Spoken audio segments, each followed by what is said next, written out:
Welcome to the Always Better Than Yesterday podcast. I'm your host, Ryan Hartley. This podcast exists to equip and inspire your heart-centered leadership. Every week, we bring interviews with some of the greatest heart sets and mindsets on the planet. I hope the heartprint of our time spent together is that it creates new possibilities for you and all those you come into contact with. If you'd like to explore what we could make possible for you, then head to abty.co.uk/connect and book in a free 30-minute call to begin our journey together. I just want to express a huge amount of gratitude to our sponsors, Exhale Coffee. I have been a big fan of Exhale Coffee since meeting Alex and the team back in 2022. Exhale is the first coffee to be sourced, roasted and lab tested specifically to maximize its antioxidant and anti-inflammatory potency. An independent lab test has shown that 1 cup of Exhale Coffee has the same antioxidant power as 1.8 kilos of blueberries or 55 oranges. I'm a huge fan, and Mrs. H loves the decaf, especially because she knows that Exhale use the mountain water decaffeination process, which uses only pure glacial water from the highest mountain in Mexico and no nasty chemicals. Simply head to exhalecoffee.com/ABTY for your special offer. And lastly, before I introduce this week's guest, please do subscribe to the channel if you haven't already. It would really help us leave a greater heartprint on this world. On episode 303, what a joy it is to welcome Theolyn Cortens to the podcast. Last year, after fasting for 7 days, I ran a park run, and it was the first real experience I've had of the presence of angels, on this occasion in the form of heaven's army. Since then, I've been really awakening to the presence of angels in my life, and it just so happens that whilst on holiday with the family in Aber, West Wales, I find this wonderful book in the bookshop all about working with archangels. And I'm delighted to bring with you today the author of that book, Theolyn Cortens. Theolyn helps people discover their soul's purpose and gain the confidence to bring it to the world. With over 50 years of meditation practice and more than 2 decades of teaching experience, Theolyn has collated a treasury of wisdom and is offered to her Soul School Path students. She is the author of several acclaimed books that explore angelic communication, soul purpose and spiritual awakening. Her titles include Discovering Angels, Living with Angels, Working with Angels, and Your Guardian Angel Needs You. They all each offer practical tools for deepening your connection with the divine. You can pre-order Theolyn's new book, Release Your Radiant Being, The Golden Path to Your Shining Future, using the link in the show notes. And here we go, it's episode 303 with Theolyn Cortens. Theolyn, welcome to the Always Better Than Yesterday podcast. How are you? I'm good today. I'm very warm, as most of us are in the UK. And I'm really happy to be here with you. I think at the time of the release, the UK might have gone back to some sort of normal weather, but right now we are enjoying the sunshine, aren't we? Yes. May the 1st. May the 1st. The beginning of blossoms, we call it. It feels that way. I think if we were all to live a bit more intuitively based on how we feel and what we see, we'd probably intuitively say this is around about the time when New Year really is. I came across your work by finding one of your books in a little bookshop. There's this little bookshop I love to go in a harbour town in West Wales called Aber. And I come across this book here. It's called Working with Archangels by Your Good Self. And angels had been in my awareness and my presence, and I'll sure I'll share with you the story shortly. But I came across this book at the right time. There's no coincidences. I don't believe there's any coincidences in life. And it's funny that you and I were talking about Maureen, one of my previous guests, because you've actually signed this book. And it says, Angel Blessings to Maureen from Theolyn. Oh, right. Not the same Maureen. Not the same Maureen, but an angel just the same. Yes. So thank you, Maureen. You didn't know that you were going to connect us and make this conversation happen, but thanks to you, I am now able to share time and space with Theolyn and have this wonderful conversation for our benefit. So thank you. I'd love to know, Theolyn, how does one become a worker with angels? Like, is that is that a journey that you were born into, or is there an experience in your life which has opened up that capacity within you? Okay, well, first of all, I didn't have a religious upbringing, and angels weren't really in my vocabulary until perhaps 1982, when I had my first inner experience with an angel, which really surprised me. I had, at that time, I was 30. No, I wasn't. Sorry, I was 38. I'm getting towards 40. So I had been interested in spirituality, religion from a young age, even though my parents were not interested. And I'd I'd explored Eastern religions from a young age. Excuse me. um, and I became a Buddhist when I was 14, which was pretty unusual in those days for a teenager. Um, and then when I was getting towards 30, I came across a better way of meditating. The Buddhist method of meditating hadn't done anything for me. And I'd even had a very brief excursion into seeing if going to a church would help me. And I love the atmosphere in churches from when I was small. We had a village church, which was in the Cotswolds in England, and they're very lovely churches. And then in my 20s, I experimented with going to a Catholic church, and I loved the windows and the glass and the incense and the candles. Yeah. So a very mystical feeling about it, but it wasn't taking me anywhere, if you like. It wasn't.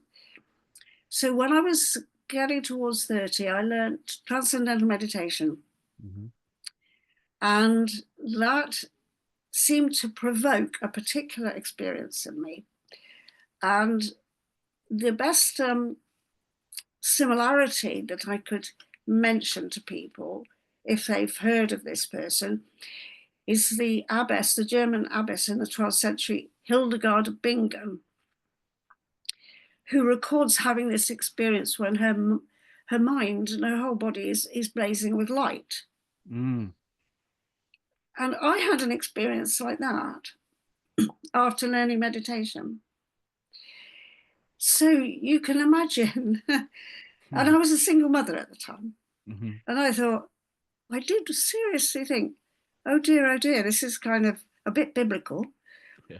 And I thought, I'm a mother with two small children. I'm not a biblical prophet, what's this about? What can I do? What should I do with it? Can I, or should I just pretend it's something that the doctor ought to deal with? Right, yeah. But I knew that it wasn't, you see, but partly because of my reading and partly because there was something so unusual about it that it didn't seem, even though I did lots of research, it didn't seem to fit into anything that could be put, a label could be put on. So I got married shortly after that, and I had two more children. And I was a very busy woman, very busy householder. And then I got back to the meditation, and then I started to do this inner work, which I'd been given by the meditation people. And then one day, all of a sudden, I call it the inner television screen, opened, and there was this angelic figure in a very classical angelic thing with wings and halos and lights, but it was walking. I say it, I think I could use the word he, was walking in a landscape, like a pastoral landscape, with a little lamb by his feet. He was holding an olive branch. So these quite iconographical images came up with it. And it was immensely tall. So its feet were on the ground, wearing a pair of sandals, but its head was right up in the heavens. Really startled me, this image. I'm not a very good artist, although I did go to art college, and I did immediately attempt to make a painting of it for my own benefit. And I was so puzzled by it. And where has this come from? Here am I doing an Indian form of meditation, and my interest has always been like Buddhism and the Bhagavad Gita, and yet this is really was a Western angelic figure, and there was a luminosity about it, and a sense of generosity about it, kindness about it, and just like, so I'm here. And what happened after that, Ryan, was that I was led to a book, now like you just said. And this wasn't particularly a New Age book because there weren't any at the time. It was a book about angels, but it was like a coffee table book. And when I opened it, on one page, there was a picture, a Kabbalistic picture, of this little man holding this diagram with what they call the Sephirot, this little, sometimes they call them flowers on the tree of life or blossoms on the tree of life. And in the text, the author said something very quick about this. He said, each one of these blossoms has an angel. And one of the angels at the bottom of the tree is called Sandalphon. And I thought, that's really interesting. I immediately thought, you know, my angel's wearing sandals. And so what I did, I don't know how many of your viewers know the Tree of Life, but it's got these little, what I call them resting places or reservoirs of energy, which shine like lights. And in between each one are little pathways. So it's like, I thought it looked like the map of the London Underground, you like. Now, I wasn't doing any work with anybody else about this. I didn't read any books about Kabbalah. But I did think to myself, if this angel is this Sandalphon, then maybe I can meet some more. So that led me towards doing what people call path working. I didn't know the word at the time, but I thought, if I see that map in my head and I say, okay, I want to go up the first path, who am I going to meet? Can I meet another angel? And so I was asking all the time, can I meet another one? And I went through this process entirely for my own spiritual development and exploration. I had no idea that I would later write a book about it. And I had these most amazing experiences with this particular group of angels. And I've worked on and off in that way ever since. Does that answer your question a bit? It's a big, big, big topic, Brian. It really is, and I'm sure we'll only skim the surface within the hour's time that we spend with each other. But my job really is to just share space and time and to extract, you know, things that are going to raise curiosity in our audience to go and learn and explore. And you know, for me, it's I'm coming to the end, the understanding that, you know, we are spiritual beings, you know, not spiritual doings. Spirituality isn't something we do, and therefore it makes me think about how do we, you know, do the sensing and the presence of angels. If they're there, there's a realm. There's a realm that our human technology, shall we say, does it need to come online? Does it come on board? Like, are there certain ways where we have to posture ourselves to be able to perceive the presence of angels? Well, the fact that this started happening to me spontaneously without me going there looking for it. I wasn't going to Kabbalah classes or anything like that.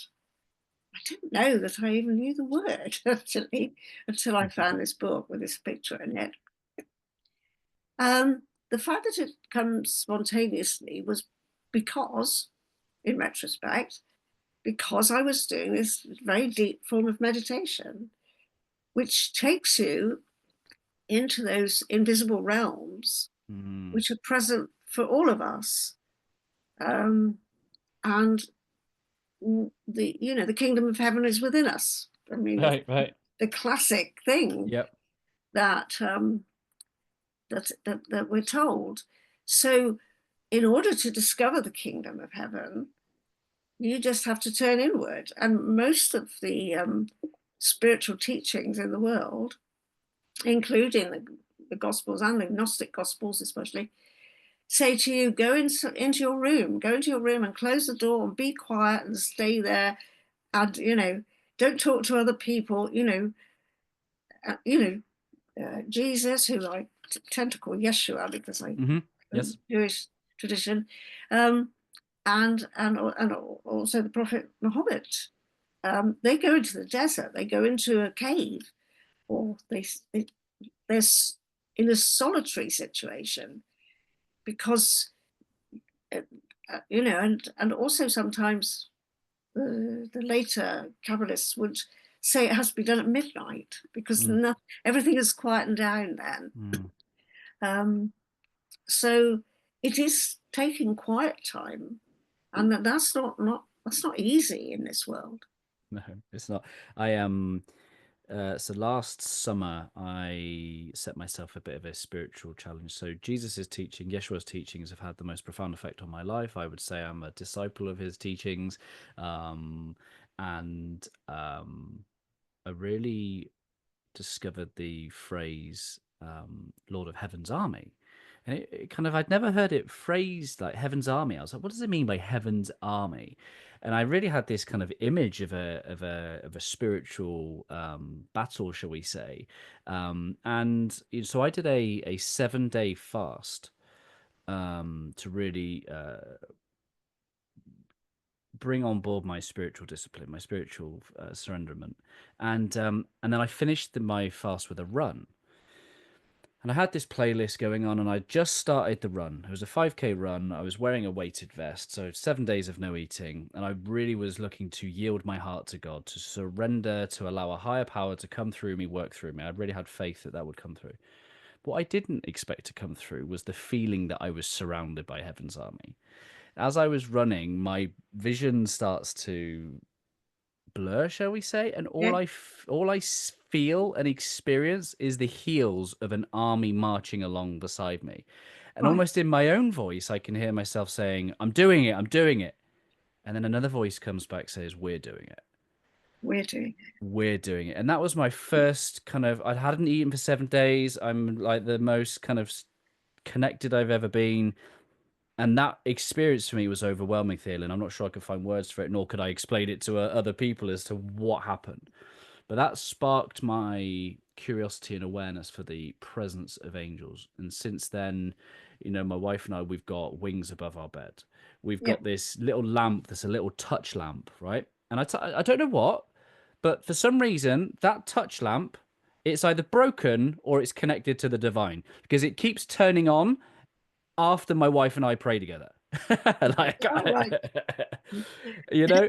and the last thing for me that really topped it off was in January, a week before I found your book. My windscreen on my car had frozen over. I'm going to share my screen. You tell me if this looks normal to you, right? I'm going to share my screen. This is what the front of my screen looked like. Can you see these? All right. Can you All see? right. You see All these? right. Look at this. Yeah. Yeah. Look at that. Look at that. Yes. You tell me what windscreen freezes like that. Look at Yeah. that intricate beauty. Yes. Yes. Look at that. Yes. Exactly. Exactly. Well, I think that's what the angels are. That's why they present us with these wings, is because they are embedded in what you could call the fractal layers of reality. You know, they are invisible in the usual way of thinking because they're not in 3 dimensions, but they are energetically the substratum of what's going on. There was a famous thing that the scholastics used to debate: how many angels can dance on the head of a pin. How do you know that one? No. So the scholastics, the medieval scholastics, how many angels can dance on the head of a pin, was a discussion as to whether they had any corporal or 3-dimensional reality. Fractal, like you What said, were yeah. they about? And many years later, I think she was writing in the 1930s, famous author Dorothy Sayers, who translated Dante, she said, well, the answer is obvious, she said. The answer is infinite number of angels can dance on the head of a pin because they are like ideas. They are, perhaps you could say, ideas in the mind of God, you could say, would be one way of saying it. And this idea that also there are these many, many, many layers, just like those, you know, fractal feather images on your windscreen. So that an archangel, like Michael, for example, who's always seems to be arriving with hosts of angels, not just one helper or 2 helpers, but a host or an army. Not only was at the time people were having these experiences, they were, probably the Jewish people certainly were, being subjugated by the Roman army. So they thought, perhaps we need an army. We've got an invisible army. But also there's this concept that if there's one figurehead, a leader of any kind is always underpinned by a collective, which is giving the energy, you know. So the army is not so much, well, Michael particularly is called Michael and all angels. The churches are usually called that. So he's commander-in-chief. Isn't it ironic that I got married at a church called St. Michael and All Angels? Oh yeah, it's not ironic. I mean, you know, I have a story about my parents meeting. They didn't stay together, but they did actually meet in Westminster Abbey when they were performing the Messiah. So although my parents didn't call me by my name for religious reasons, it happened to be my grandmother's name. Nonetheless, when we see these things in our lives, we think, yes, they are what you call signs and wonders. So little like your windscreen. It's a sign and it's a wonder to just nudge you along and say, yes, this is the path that you are on. And I think Martin Luther King called it the garment of destiny. Ooh. So it's a garment. It's what you wear, who you are, and you can follow it, or you can be distracted from it. And if you lose the thread, you probably have to double back on yourself sometime in your life and pick it up again. And sometimes you're not even given the thread in an obvious way, like if you don't have religious parents, for example. But then if I look back on it, I think because I didn't have religious parents, I had that freedom of curiosity, which allowed me to discover some things for myself, which were perhaps more profound than if somebody else had just said, well, this is the way it is. My archetype journey up until my later years has been rebel. I've been a bit of a rebel, and which means that I didn't want anything to do with a faith, a religion, a higher power. Quite the opposite. And so it's funny, isn't it? When you come into a sense of experience, there becomes a knowingness associated. the faith gets replaced, as like I said to you, the stuff that's happened, I've just showed you, that I'm no longer doubting the presence, questioning the presence of angels. I'm going, all right, there's something going on. How do I learn more about that? Yes, yes, yes. Not if, but like what's happening. Yeah, yeah, yeah. And you will only get a little peek.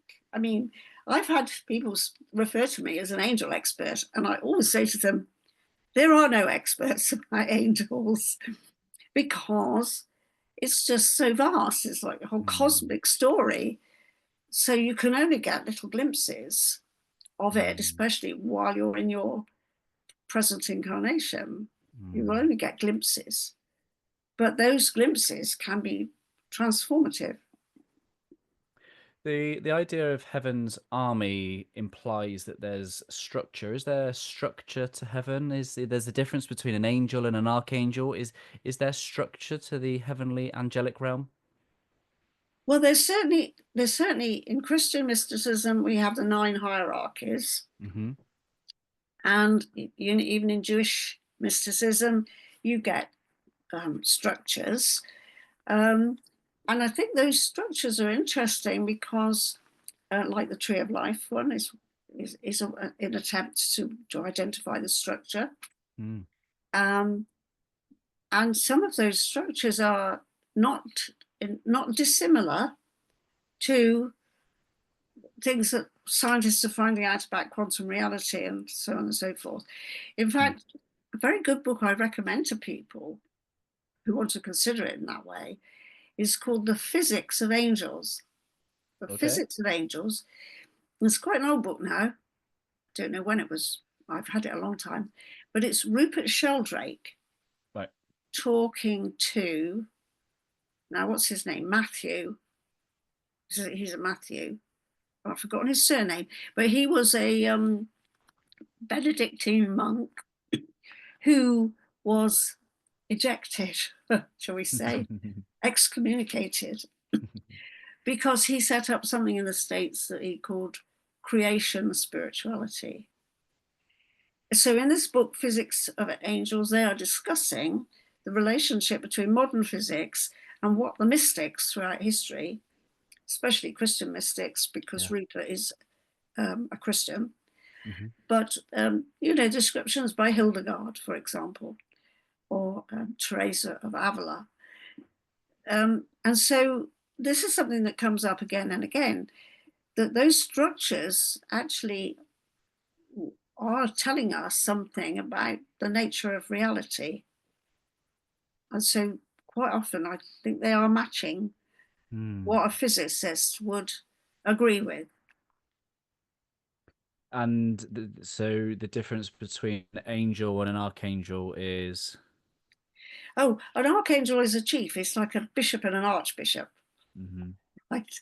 So they are kind of graded in a way. And so the archangels have got an overarching remit over a particular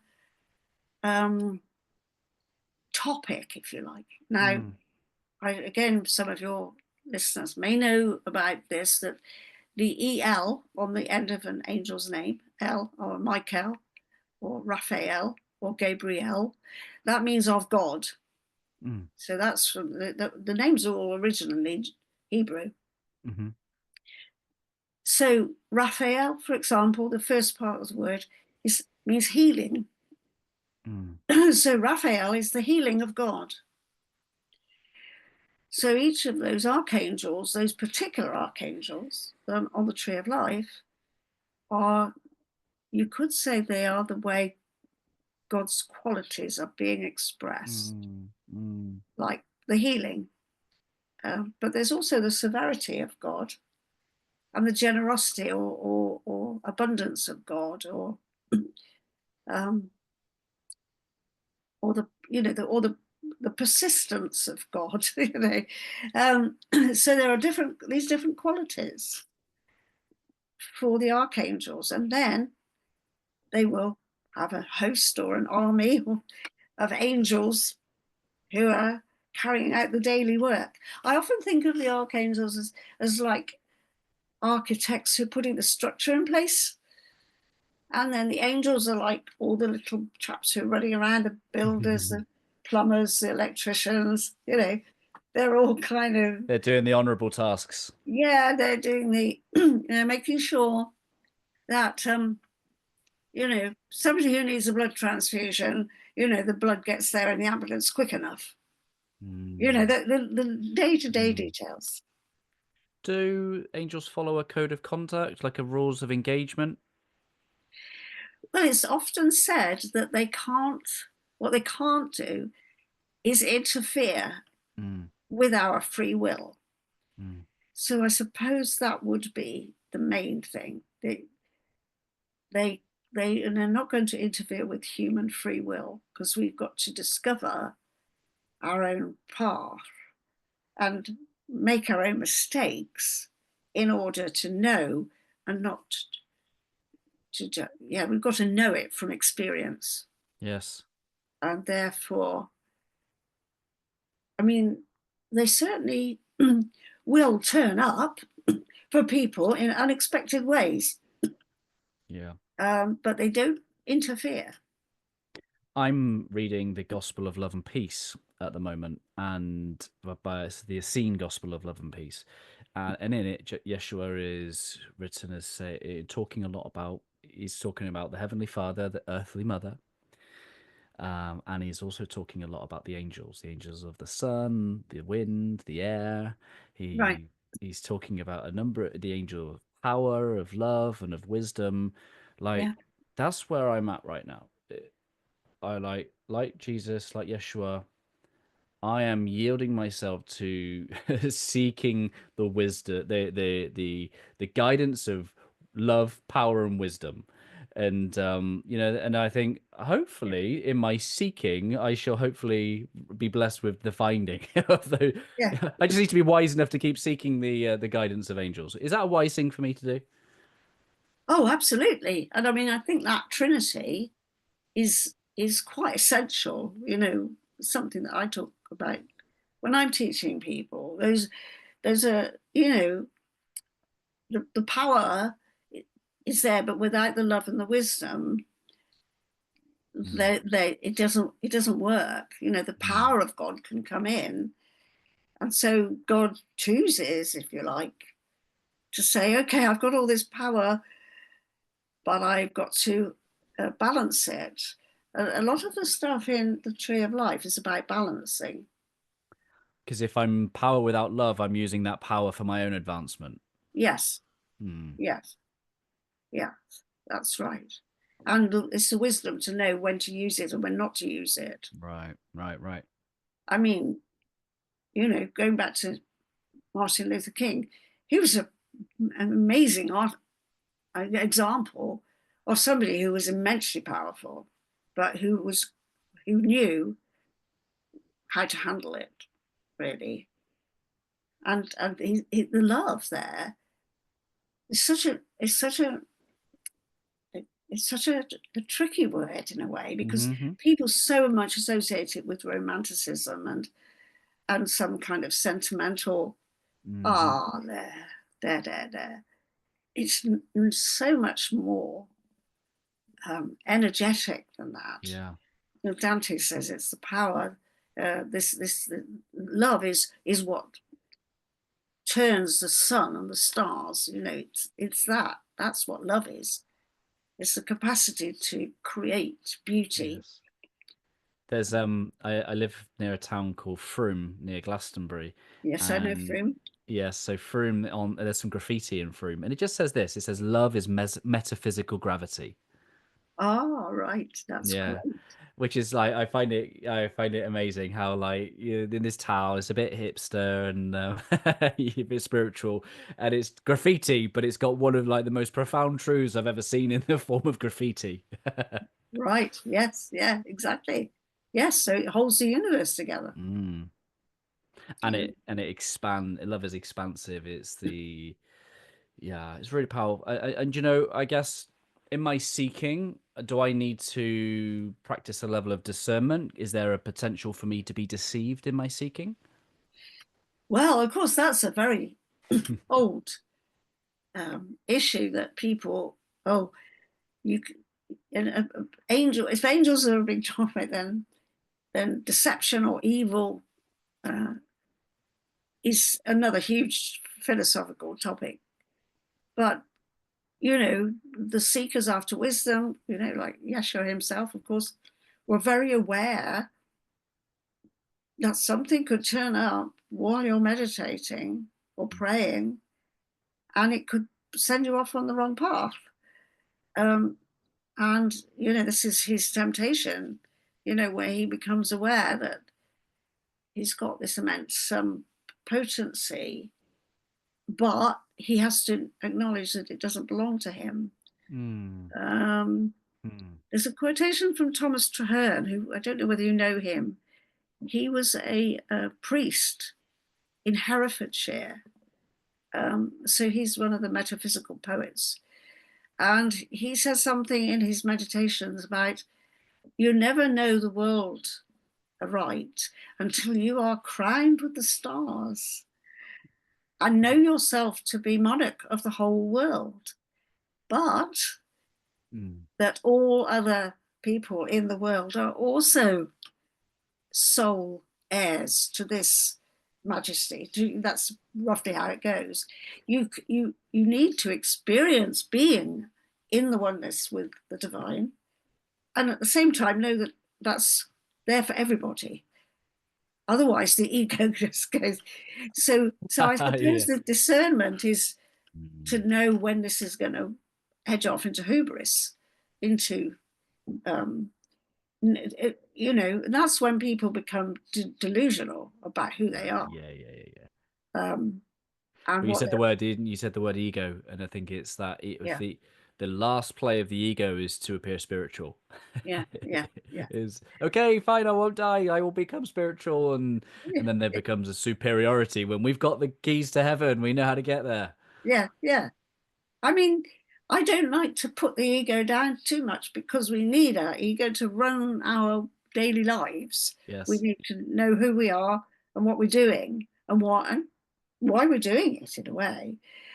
So, but it's when the ego gets overinflated in its own importance, and I have to say, people in history who've done that usually come to a tricky end, because it doesn't serve them well eventually. And there are lots of cases, of course, of people who think that they're going to be the next Messiah and so on and so forth. Yes, or that they're working in the name of God. And, right. Yes. In the modern world, we see Holy wars, yeah. You said earlier about being busy, single mother. You've had these experiences, interactions. How did you begin a process of integration, like living and working with angels? How was that as a journey for you to integrate this newfound capability? Right. Well, I've pretty much most of the time maintained a meditation program. That, what I was taught when I originally learnt TM was twice a day, just 20 minutes twice a day. So I kept that up. However, do you do that with a track, or do you do that just no in silence? No, with transcendental meditation, you're given a mantra. Okay. So a mantra basically is a sacred sound. It could be 2 syllables or 3 syllables, and because it's given by someone trained in that TM movement from the Maharishi, it's in Sanskrit. And so this is an important thing for me anyway, that the sounds that you use for your meditation have a profound effect, and they can take you to a very deep, quiet place. And when I started to feel that these angels were coming in, and I was reading more and more about how this mysticism, which predates Yeshua, of course, originally, but no doubt he was well versed in it, as definitely St. Paul was, then I began to feel perhaps I should use Hebrew and not Sanskrit. And what's important to say is that both those languages, in both traditions, what is said is that the sounds of the language are very ancient, and they call them primordial. Mm-hmm. So a primordial sound is a sound that you could hear in the universe anyway. And the most obvious and beautiful example is shh. So shh, and the Hebrew letter for shh is regarded as pretty much the most sacred letter. And we hear it when we stand by the ocean, we hear it. And we hear it as white noise, from the left over from the Big Bang. It is fundamental, that sound. And it's really interesting how we use it to quieten the baby. So both Hebrew and Sanskrit make the same claim. These sounds that we use in our language are sacred because they are primordial. They're fundamental. There's is another. And every letter in the Hebrew alphabet is based on one of those sounds for them. And which is why when they write the scriptures in those letters, they take such immaculate care over the calligraphy. And if the scroll becomes damaged, they treat it like a sacred thing, like they will bury it as if it was a human body. Because it's, in a way, the letters are alive. They are energetic.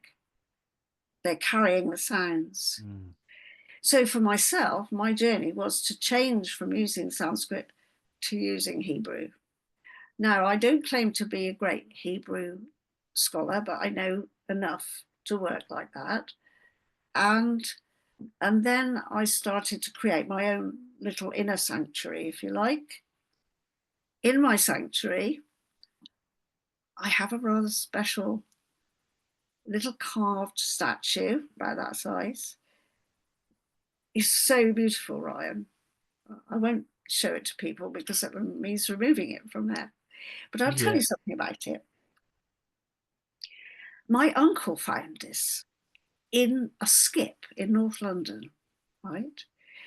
And it was not far from the art college, an art college that I went to once.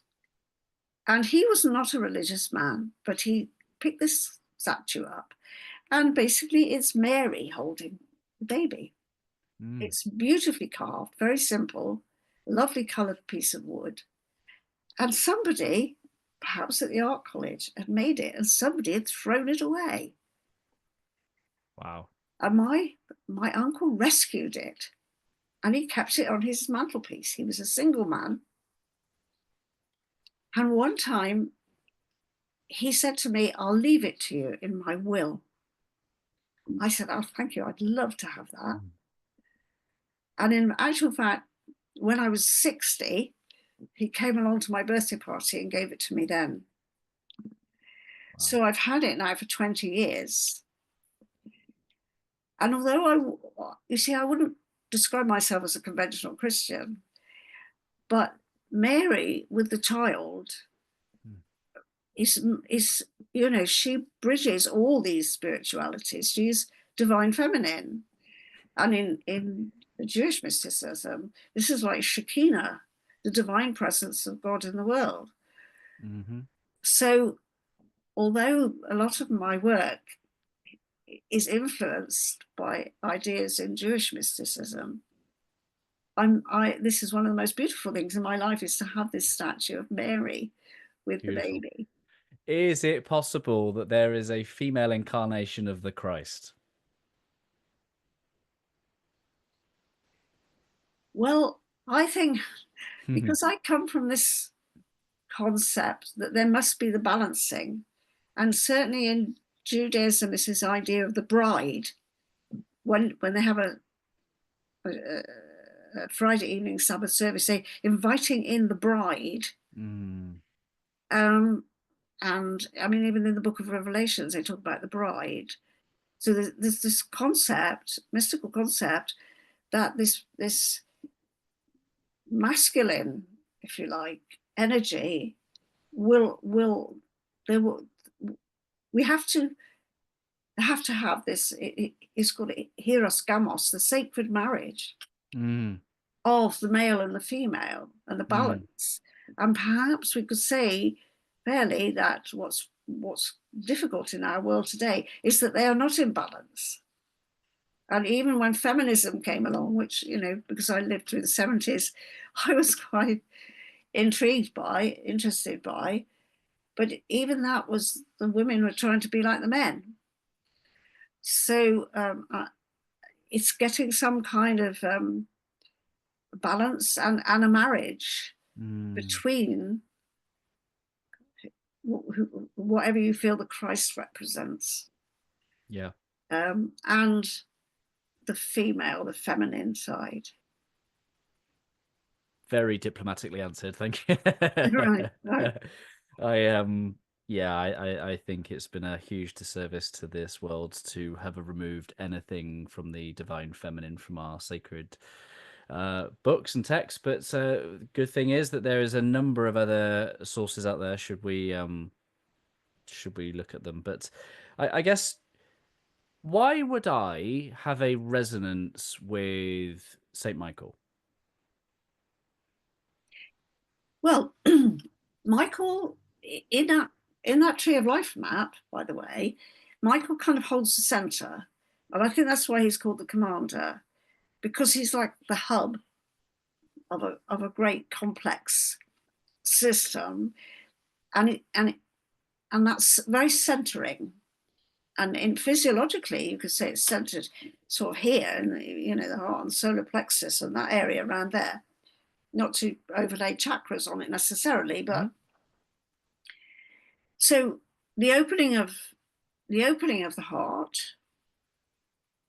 and yet also the capacity to put boundaries around the heart which are appropriate,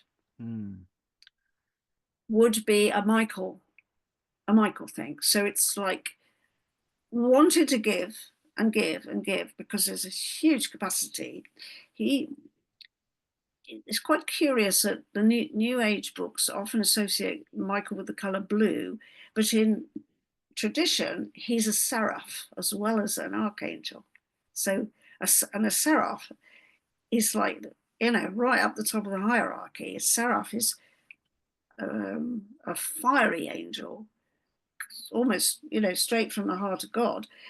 And Michael is carrying that huge burning energy, and he's associated with the sun.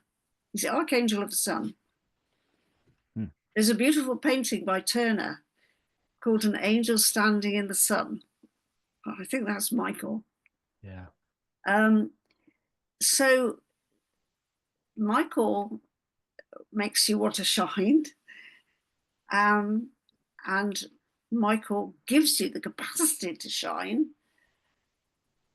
without favor, at the same time as being discerning.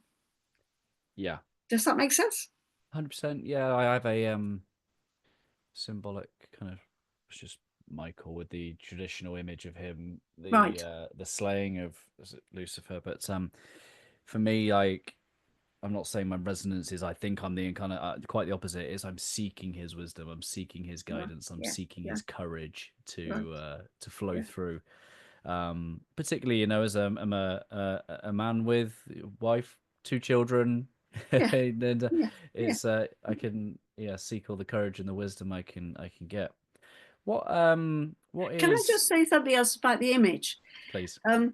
Because what I've been very impressed with many years ago, you know, St Michael's Mount in Cornwall, the owners of that commissioned a bronze statue of Michael from a woman sculptor, and her surname is Maxwell. I think it's double-barreled name. I can't think of it immediately, but you could probably find this image. And she said she would be happy to undertake this statue, but she didn't want Michael to be slaying the dragon, right, or the devil. And her image is that he's holding his hand out in a gesture of reconciliation. And to me, I was so delighted to see that, because if we continue to carry in our religious mythology that there's a constant battle and that one side has got to slay the other, then that might be kind of like what we are stuck with as a human collective. And I've often felt that that's quite a dangerous thing for us to continue to live with, because there will therefore always be somebody who'll say, oh, well, we're the good ones and you're the bad ones. We're the goodies, you're the evil ones, and we've got to slay you. And whatever group takes that on, that kind of end of times idea that there's got to be the battle. But perhaps there's got to be a reconciliation of some kind. It's powerful, isn't it? And because it fundamentally sends us down a different path. Yes. One leads us down a path of constant belief that is possible. But I guess one of the other things that when you go through mysticism, you come to the understanding that all things are one thing. Yeah. So what you do to one, you do. I guess that's the principle of what you do to another, you do to yourself, right? And I guess that can never be the truest form of who we are if we're willing to slay another. Like, it flies in the face of the most truest principle in the universe. But it's evolving to a state where we're capable of doing something different. And I think what you said earlier about the discernment and the boundaries and the thing I really love about the teachings of Michael is the protector of the innocent souls. From those of us that have forgotten our true nature or who we truly are, there's a reminding aspect, there's a reminding element, and sometimes that comes in the form of a sword. Yes, that's right. Yes, but and there's the whole imagery of armory and so forth. I mean, there was a teacher back in the 20s, I think, called Olive Pixie, and she introduced this idea of the armor of light. And I remember when I first came across it, I thought, surely the light needs to be like a core inside you, and that will be protective. Rather than thinking of it as I'm going to put this light around me and that'll keep everything away. It's like, if the light is shining through me, I mean, this is the transfiguration. I mean, in the story of Yeshua, I feel that the transfiguration, I'm not a Christian, so I shouldn't, not in the conventional sense anyway, but I would think that transfiguration experience is the most significant thing, more than the resurrection. If he hadn't been transfigured anyway, he wouldn't have been able to resurrect. So the transfiguration, to me, when his whole body is full of light and everybody sees that, is like, that is protection enough, really, to be that. And that's what I feel, that's what I talk about, your radiant being, like, and I tend to use that phrase instead of your guardian angel nowadays, because it's the radiance inside you. And if you can work with that and allow it to flow through you, you don't need, as some people say, oh, I've got to protect myself. Your radiance is going to shine. It doesn't need that protection. I mean, that's not to say people like Martin Luther King won't die, because he was definitely radiating an immense amount of spiritual energy. And the Essenes, of course, they came to a difficult end. But nonetheless, the light is going to come through. eventually, and in many ways it will express itself in the most appropriate way, in the most appropriate time. And a lot of lessons are learned on the way. There are a number of books available from your website. I would encourage people, I'll put the link in the show notes, to go and check out your books, Working with Angels, Living with Angels, Working with Archangels, the Angel Script. There's a whole library of wonderful resources there. But let's talk more specifically about your Soul School. Tell us about Soul School. What do you get up to in Soul School? Okay, well, I offer people a meditation system using the method that I use. It took me a long time to offer it to other people, I have to say. When did I set up Soul School? About 20 years ago. By that time, I'd been experimenting, if you like, with working in that way myself for 20 years before that. So I offer people a system so that they can do it on, over the internet, and they can learn that method. I call it the Schaefer method. Schaefer is a Hebrew word meaning the everflow, the abundance, the divine sustenance. It's the flow of the divine energy in the world. It's very similar to the word ki that you get in Reiki. So it's divine or universal energy, Schaefer. And by meditating in that way, what I found, what I hope to teach my students, is that they can get in touch with it and allow it to flow more easily in their own life. There is also part of that meditation system, a series of little characters, logo characters, I call them, that people can introduce into their meditation. For example, Shin, which is the Hebrew letter Sh, represents deep peace. So if you create an image in your mind of this little symbol or character, as I call them, then the concept of deep peace will flow with it. So that's the idea, and people can find out a bit more and see some of those characters on my website. Also, anybody who becomes a member gets access to a lot of free content about the angels.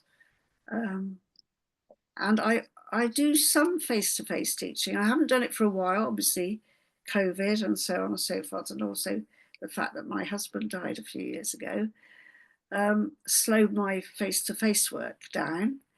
But I am planning to teach at a manor house in the Cotswolds in 2026.